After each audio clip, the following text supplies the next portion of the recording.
In this demonstration, we will show you how to easily set up and start working with the Promira Serial Platform via its Ethernet connectivity. The Promira Serial Platform was created with speed at the forefront of the development process.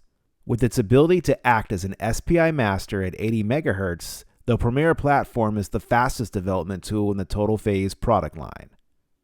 A feature that enables this speed on the Promira Serial Platform is the Ethernet port. The Ethernet port can be used to connect the Promira to a LAN network for remote access as well as to increase bandwidth. The Ethernet port allows the user to switch from high-speed USB to gigabit speeds for blazing fast connectivity. To start, you will need to download the latest version of the Control Center serial software. You will also need an Ethernet cable and power supply for the Promira platform. In this demo, we are using the accessories that come with the Promira Ethernet kit found on our website. Once downloaded, open the Control Center serial software and connect the Promira platform to the computer with the USB cable. Then connect the Promira platform to the software. Once connected, select Network Preferences found in the adapter menu at the top of the screen. Set the Ethernet configuration to dhcp and click Apply to save the changes.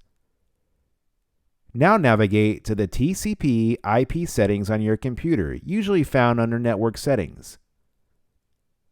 Set the IPv4 to using DHCP and click OK to save the settings. Disconnect the Promira platform from the computer and connect it to your router via the Ethernet port.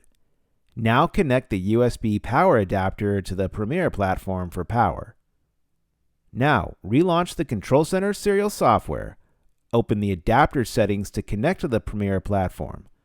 As you can see, we can now connect to the Promira via a wireless connection on the network. For more information on the Promira Serial Platform or other Total Phase tools, please visit us at www.totalphase.com.